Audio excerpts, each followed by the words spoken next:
ನಮಸ್ಕಾರ ಸ್ನೇಹಿತರೆ, ಇವತ್ತಿನ ವಿಡಿಯೋದಲ್ಲಿ ತುಂಬಾ ಸಿಂಪಲ್ಲಾಗಿ ಟೇಸ್ಟಿಯಾಗಿ ಚಟ್ನಿ ಯಾವ ರೀತಿ ಮಾಡೋದು ಅಂತ ತೋರಿಸ್ಕೊಡ್ತಾ ಇದ್ದೀನಿ. ತುಂಬಾ ಟೇಸ್ಟಿಯಾಗೂ ಸಹ ಇರುತ್ತೆ. ಇಡ್ಲಿಗೆ, ದೋಸೆಗೆ, ಚಪಾತಿಗೆ ಎಲ್ಲನೂ ಸರಿ ಹೊಂದುತ್ತೆ. ಹಾಗೆ ನನ್ನ ಚಾನಲನ್ನು ಫಸ್ಟ್ ಟೈಮ್ ಯಾರೆಲ್ಲ ನೋಡ್ತಾ ಇದ್ದೀರಾ ದಯವಿಟ್ಟು ಒಂದು ಸಬ್ಸ್ಕ್ರೈಬ್ ಮಾಡಿ, ಹಾಗೆ ಬೆಲ್ಲೈಕನನ್ನು ಕ್ಲಿಕ್ ಮಾಡಿ. ನಾನು ಹಾಕೋ ವಿಡಿಯೋ ಮೊದಲು ನೋಟಿಫಿಕೇಷನ್ ಆಗಿ ನಿಮಗೆ ಬರುತ್ತೆ, ನೀವೇ ನೋಡ್ಬೋದು. ಹಾಗೆ ಒಂದು ಲೈಕ್ ಮಾಡಿ. ಈಗ ನೋಡಿ, ಮೊದಲಿಗೆ ಒಂದು ಬಾಣಲೆಯನ್ನು ತೊಗೊಂಡಿದ್ದೀನಿ. ಬಾಣಲೆಗೆ ಆ ಕಪ್ಪಲ್ಲಿ 1/4 ಕಪ್ ಆಗೋಷ್ಟು ಕಡಲೆಬೇಳೆಯನ್ನು ಬಳಸ್ತಾ ಇದ್ದೀನಿ. ಕಡಲೆಬೇಳೆ ಸ್ವಲ್ಪ ಕಲರ್ ಚೇಂಜ್ ಆಗೋವರೆಗೂ ಚೆನ್ನಾಗಿ ಫ್ರೈ ಮಾಡ್ಕೋಬೇಕಾಗುತ್ತೆ, ಹುರ್ಕೋಬೇಕು ಚೆನ್ನಾಗಿ. ನೋಡಿ, ಆ ರೀತಿ ಲೋ ಫ್ಲೇಮಲ್ಲಿ ಇಟ್ಕೊಂಡು ಚೆನ್ನಾಗಿ ಹುರ್ಕೋಬೇಕು. ಹುರ್ಕೊಂಡು ಸೈಡ್ಗೆ ಇಟ್ಕೊತಾ ಇದ್ದೀನಿ.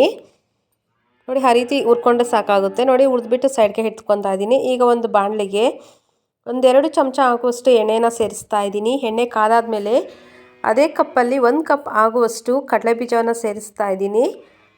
ಹಾಗೆ 2 ಗಡ್ಡೆ ಆಗುವಷ್ಟು ದೊಡ್ಡ ಸೈಜಲ್ಲಿರುವಂತಹ 2 ಈರುಳ್ಳಿಯನ್ನು ಸೇರಿಸ್ತಾ ಇದ್ದೀನಿ.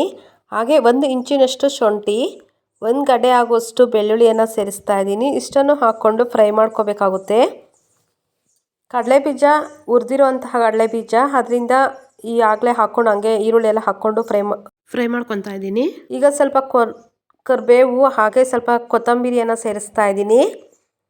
ಹಸಿ ಕಡಲೆಬೀಜ ಆದರೆ ಮೊದಲೇ ಹಾಕ್ಕೊಂಡು ಚೆನ್ನಾಗಿ ಹುರ್ಕೋಬೇಕಾಗುತ್ತೆ. ಇಷ್ಟನ್ನು ಹಾಕ್ಕೊಂಡು ಒಂದು ಸತಿ ಮಿಕ್ಸ್ ಮಾಡಿಕೊಂಡು ಸ್ವಲ್ಪ ಫ್ರೈ ಮಾಡ್ಕೋಬೇಕು. ಮತ್ತು ನಮ್ಮ ಖಾರಕ್ಕೆ ಅನುಗುಣವಾಗಿ ಇಲ್ಲಿ ನಾನು ಒಣಮೆಣ್ಸಿನ್ಕಾಯಿನ ಬಳಸ್ತಾ ಇದ್ದೀನಿ. ನೀವು ಬೇಕು ಅಂದರೆ ಹಸಿಮೆಣ್ಸಿನ್ಕಾಯಿನೂ ಅಷ್ಟೇ ಬಳಸ್ಕೋಬೋದು.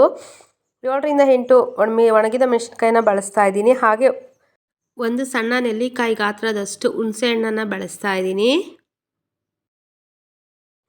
ಹಾಗೆ ರುಚಿಗೆ ತಕ್ಕಷ್ಟು ಉಪ್ಪನ್ನು ಸೇರಿಸ್ತಾ ಇದ್ದೀನಿ.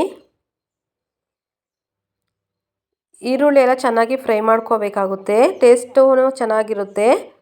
ಒಂದ್ಸತಿ ಟ್ರೈ ಮಾಡಿ ನೋಡಿ. ಮೆಥಡಲ್ಲೂ ಇದೂ ಅಷ್ಟೇ ತುಂಬ ಚೆನ್ನಾಗಿರುತ್ತೆ, ರುಚಿಕರವಾಗಿರುತ್ತದೆ. ನೋಡಿ, ಇದೆಲ್ಲ ಫ್ರೈ ಮಾಡಿಕೊಂಡು ಸೈಡ್ಗೆ ಇಟ್ಕೊತಾ ಇದ್ದೀನಿ. ಅದು ಆರಿದ್ಮೇಲೆ ಒಂದು ಜಾರಿಗೆ ನಾನು ಮೊದಲೇ ಹುರ್ಕೊಂಡಂಥ ಕಡಲೆಬೇಳೆಯನ್ನು ಸೇರಿಸ್ತಾ ಇದ್ದೀನಿ. ಮತ್ತು ಫ್ರೈ ಮಾಡ್ಕೊಂಡಿರುವಂಥ ಈರುಳ್ಳಿ, ಬೆಳ್ಳುಳ್ಳಿ, ಮೆಣಸಿನ್ಕಾಯಿ ಅದನ್ನು ಅಷ್ಟೇ ಜಾರಿಗೆ ಸೇರಿಸ್ತಾ ಇದ್ದೀನಿ. ಎಲ್ಲನೂ ಅಷ್ಟೇ ಜಾರಿಗೆ ಸೇರಿಸ್ಕೊಂಡು ಒಂದು ಸ್ವಲ್ಪ ನೀರನ್ನು ಸೇರಿಸ್ಕೋಬೇಕಾಗುತ್ತೆ. ಅದೇ ಬಾಣಲೆಯನ್ನು ತೊಳೆದ್ಬಿಟ್ಟು ಒಂದು ಸ್ವಲ್ಪ ನೀರನ್ನು ಸೇರಿಸ್ತಾ ಇದ್ದೀನಿ. ಸಾಲಿಲ್ಲ ಅಂದರೆ ಇನ್ನೂ ಸ್ವಲ್ಪ ಎಕ್ಸ್ಟ್ರಾ ನೀರನ್ನು ಸೇರಿಸ್ಕೊಂಡು ಅದನ್ನು ರುಬ್ಕೊಬರಬೇಕು. ನೋಡಿ, ರುಬ್ಕೊಂಬಂದು ಸೈಡ್ಗೆ ಇಟ್ಕೊಂಡಿರ್ತೀನಿ. ಮತ್ತು ಬಾಣಲಿಗೆ 1-2 ಚಮಚ ಆಗುವಷ್ಟು ಎಣ್ಣೆಯನ್ನು ಸೇರಿಸ್ತಾ ಇದ್ದೀನಿ. ಒಗ್ಗರಣೆ ಮಾಡ್ಕೊಳ್ಳೋಕ್ಕೆ ಅಂತ ಚೆನ್ನಾಗಿರುತ್ತೆ ಒಗ್ಗರಣೆ ಮಾಡ್ಕೊಳ್ಳೋದ್ರಿಂದ. ಹಾಗೇನೂ ತಿನ್ಬೋದು ಟೈಮ್ ಇಲ್ಲ ಅಂದರೆ. 1-2 ಚಮಚ ಆಗುವಷ್ಟು ಎಣ್ಣೆ, ಹಾಗೆ 1/4 ಟೀ ಚಮಚದಷ್ಟು ಸಾಸಿವೆ, ಹಾಗೆ ಸ್ವಲ್ಪ ಕರಿಬೇವನ್ನು ಸೇರಿಸ್ತಾ ಇದ್ದೀನಿ. ಹಾಗೆ 1 ಚಮಚ ಆಗುವಷ್ಟು ಉದ್ದಿನಬೇಳೆ, ಹಾಗೆ 1 ಚಮಚ ಆಗುವಷ್ಟು ಕಡಲೆಬೇಳೆಯನ್ನು ಸೇರಿಸ್ತಾ ಇದ್ದೀನಿ. ಇಷ್ಟನ್ನು ಲೋ ಫ್ಲೇಮಲ್ಲಿ ಇಟ್ಕೊಂಡು ಚೆನ್ನಾಗಿ ಫ್ರೈ ಮಾಡ್ಕೋಬೇಕು. ಫ್ರೈ ಆದ ನಂತರ ತಣ್ಣಕ್ಕೆ ಆದಮೇಲೆ ಕೆಳಗಡೆ ಇಳಿಸಿಟ್ಕೊಂಡ್ಬಿಟ್ಟು ನಾನು ರುಬ್ಕೊಂಡಿರುವಂಥ ಚಟ್ನಿ ಅದಕ್ಕೆ ಸೇರಿಸ್ತಾ ಇದ್ದೀನಿ. ವಿಡಿಯೋ ಮಿಸ್ ಆಗಿದೆ, ಒಗ್ಗರಣೆ ಮಾಡ್ಕೊಂಡಿರೋದಕ್ಕೆ ಹಾಕ್ಕೊಂಡಿರೋದು ಚಟ್ನಿ. ನೋಡಿ, ವಿಡಿಯೋ ಮಿಸ್ ಆಗಿದೆ, ಅದರಿಂದ ನಾನು ಹಾಗೇ ತೋರಿಸ್ತಾ ಇದ್ದೀನಿ. ಹಾಕ್ಕೊಂಡು ಎಲ್ಲ ಒಂದು ಸತಿ ಮಿಕ್ಸ್ ಮಾಡ್ಕೊಂಡ್ರೆ ಆಯಿತು, ರೆಡಿ ಆಗುತ್ತೆ. ನಮಗೆ ತೆಳುವಾಗಿ ಬೇಕಂದರೆ ಒಂದು ಸ್ವಲ್ಪ ನೀರನ್ನು ಜಾಸ್ತಿ ಸೇರಿಸ್ಕೋಬೋದು.